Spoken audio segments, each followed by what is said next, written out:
विद्यार्थियों, हम घनानंद को पढ़ रहे हैं। सुजान की स्मृतियों में खोया हुआ घनानंद कभी तो उसके वियोग में तड़प उठता है, कभी उसकी स्मृतियों को याद कर हरा भरा हो जाता है। कभी जब उसका तृप्त प्रेम फलित नहीं होता तो वो कृष्ण की ओर लौट पड़ते हैं और कृष्ण भक्ति में डूब जाता है। जो आने वाला पद है, यहाँ पर कवि घनानंद को अपनी स्मृति में सुजान दिखाई देती है और उसकी चितवन, उसकी गौरवर्ण और उसकी मुस्कान, उसका छबीला रंग, उसका लड़कपन देखने का उसका मन करने लग जाता है और वह अभिलाषी हो जाता है कि वह कैसे भी मुझे मिले। तो क्या कहता है, देखें आप कि लाजन लपेटी चितवन भेद भाई भारी, लसती ललित लोल चख तिर छानी में, छवि को सदन गौर वदन रुचिर भाल रस निचुरत मीठी मृदु मुस्कानी में, दसन दमक फैले हैं मोती माल होती पी सो लड़की प्रेम पगी बत रानी में, आनंद की निधि जगमगती चबीली बाल अंगनी अनंग रंग ढोरी मोरी जानी में। घनानंद अपनी स्मृति में सुजान की जो लाज लिपटी चितवन है, गौरवर्ण है, मृदु मुस्कान है, छबिया रंग है, उसका लड़कपन है, उसको देखने का अभिलाषी है। वह लिखता है कि हे सुजान, लाज में लिपटी हुई तुम्हारी चितवन प्रेम के अनेक भेदों प्रबोधों से भरी हुई मुझे बड़ी प्रिय लगती है। लाजनी लपेट चितवन यानी लज्जा से भरी हुई तुम्हारी दृष्टि और अनेक भेद उसमें भरे होते हैं। यानी जब तुम लज्जा से सर झुकाए हुए आंखों को नीचे वो अपनी चितवन से कटाक्षपूर्ण दृष्टि से मुझे देखती हो तो उसके अंदर अनेक रहस्य मुझे दिखाई देते हैं। लस ललित मुझे वो बड़ी सुंदर दिखाई देती है। लोल चख तिरछानी में उन तिरछी नज़रों से निगाहें मुझे हटाए नहीं हटती, उन सुंदर आँखों को मैं बराबर देखना चाहता हूँ। यानी इस लज्जा से भरे हुए सौंदर्य से डूबी हुई सुजान और उसकी तिरछी दृष्टि, उसकी सुंदर आँखें कवि के मन से अभी तक विस्मृत नहीं हो पाई है।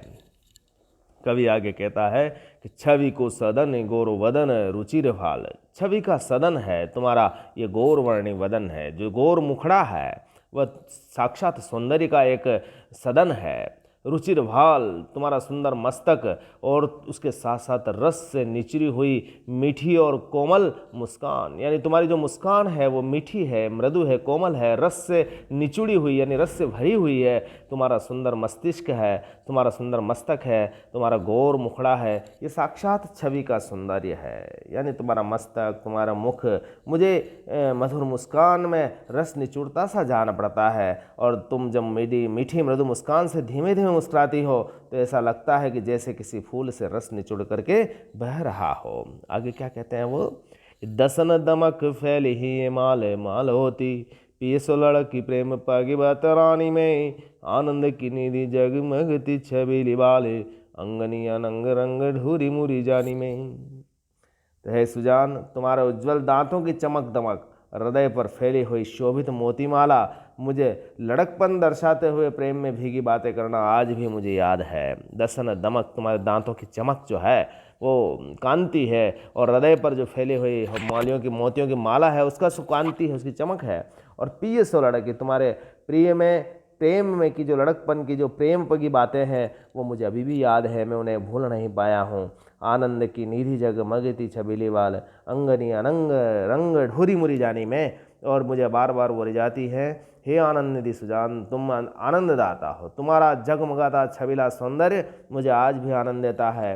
मृदुल सुजान, तुम्हारे अंग अंग का सौंदर्य कामदेव को जगाने वाला है, जो मुड़ मुड़ करके आज जाना आना आज भी मुझे याद है। आनंद की निधि है तुम, जगमगती छबीली बाल, तुम छबीली बाला हो। अंगनी अनंग रंग, तुम्हारा पूरा अंग अंग अनंग के रंग में डूबा हुआ है, काम के रंग में डूबा हुआ है।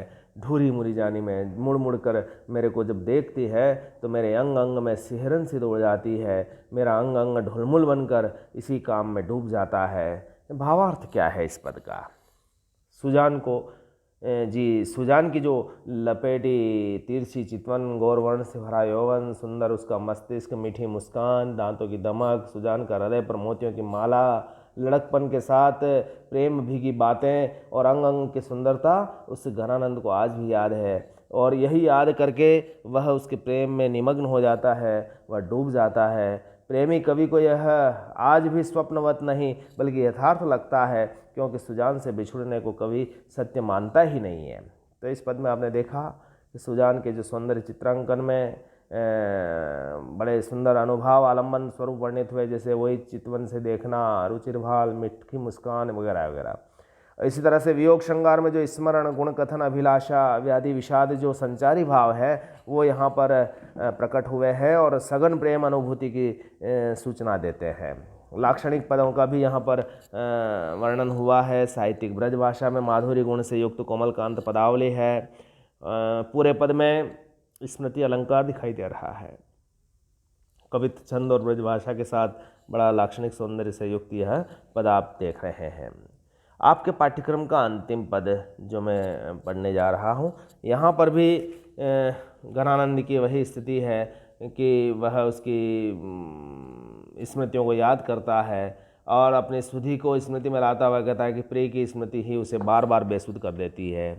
तो कहता है कि वह मुस्कानी, वह मृदु बतराती, वह लड़की बानी आनी उर में आरती है, वह गति लेनी ओ मदावती ललित बैन, वह हंसी दे नहीं राते न टरती है, वह चतुराई सोचिताई चाहिए की छवि, वही छेलताई न छिनक विसरती है, आनंद निधान प्राण पींद सुजान जी को, सुधि सब भांति न सुबह सुधि करती है। अपने प्रेम और सुजान की मधुर यादों में आकंठ निमग्न कवि लिखता है कि हे सुजान, तुम्हारी वह मृदु मीठी मुस्कान, मीठी मीठी बातें करना, तुम्हारा वह लड़कपन के साथ बोलना आज भी मेरे हृदय में आकर अटक जाता है। हे सुजान, तुम्हारा वह गति लेकर चलना, संगीत की धुनों के साथ ललित वाणी में हंस देना, वह मुस्कानी, वह मृदु बतराती, वह लड़कीली वाणी मेरे हृदय में अड़ गई है और वही गति लेनी, यानी तुम्हारा चलना, तुम्हारे ललित बातें बजावने, ललित बेन बांसुरी बजाना, सुंदर बांसुरी बजाना और ललित वाणी में हंस देना, ललित बेन वाला सुंदर वाणी में बोलना और वह हंसी देन और हंस करके चले जाना, वह मेरे अभी तक भी हीरा से न टरती है, हृदय से अभी तक टलती नहीं है। तुम्हारी जो यादें हैं, वही मुस्कान, वही मीठी बातें, वही लड़कीली बानी, वही तुम्हारी चाल और तुम्हारी मीठी वाणी और वह हंस के चलना और हृदय से मेरा नहीं टलना, ये सब साथ साथ हो रहा है। फिर आगे कहता है कि वह चतुराई सुचिता ही चाहिए की छवि, वह छेलताई न छिनक बिसरती है, और तुम्हारी वह चतुराई और चतुराई के साथ सुंदर छवि से मुझे चाहना और तुम्हारी वह छेलताई एक क्षण भर के लिए भी भुलाई नहीं भूलता हूँ। हे आनंद निधान प्राण प्रीत सुजान, तुम ही मेरे आनंद का निधान हो और प्राणों की प्रीत हो। कहने का आशय क्या है? सुजान का जो मधुर मुस्कुराना, बातें करना, लड़कपन की बातें करना, गति से मुड़ कर जाना, बोल बोल में हंस देना, चतुराई से चाहना, छबीलापन और सब तरफ से प्राणों प्रण से चाहना आज भी कवि को याद होता है तो स्वयं भूल जाता है। आनंद निधान प्राण प्रीत सुजान जी को, सुधि सब भांति सो, जितनी जितनी मैं उसको याद करता हूँ वो सब मुझे बेसुध करता है। बेसुध होना ही कवि के लिए उचित है, क्योंकि बेसुधी के अभाव में कवि को विरह की पीड़ा होती है, सुजान की याद आती है और याद आता है तो वह बेसुध हो जाता है और वह उसी में डूब जाता है और उसको सहनीय कष्ट होता है। तो आपने इस पद में देखा कि सुजान का जो सौंदर्य चित्रण है उसमें कवि ने बड़ी गहरी प्रेम भावना दिखाई है। प्रेम के जो अनुभव हैं, मुस्कान, बातें करना, लड़कीली बानी, गतिलेन, बजावने ललित बेन, हंसी देना, चिताई चाहिए की छवि, छेलताई, ये जो जितने भी शब्द चयन हुए हैं ये सब प्रेम के अनुभव हैं और इसमें इनकी सरस अभिव्यंजना है।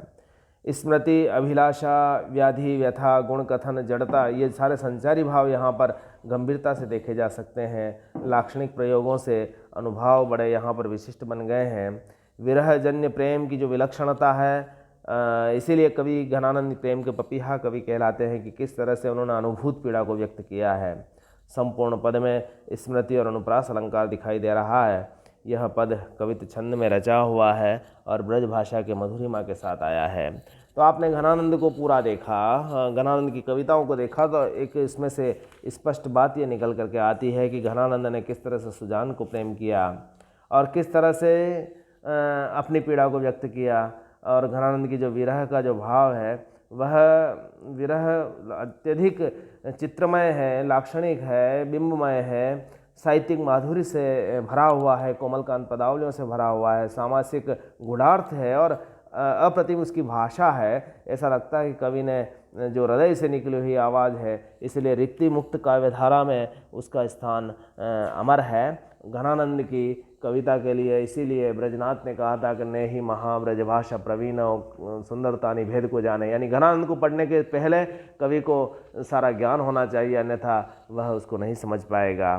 तो आज हमने इस अंश को प्राप्त किया, पढ़ा, और घनानंद का पूरा पाठ आपने पढ़ लिया है, तो उस पूरे पाठ के प्रश्नों को देखें और उसकी व्याख्याओं को देखें, घनानंद की कविता के सौंदर्य को देखें और उन प्रश्नों को हल करने की कोशिश करें। आज बस इतना है।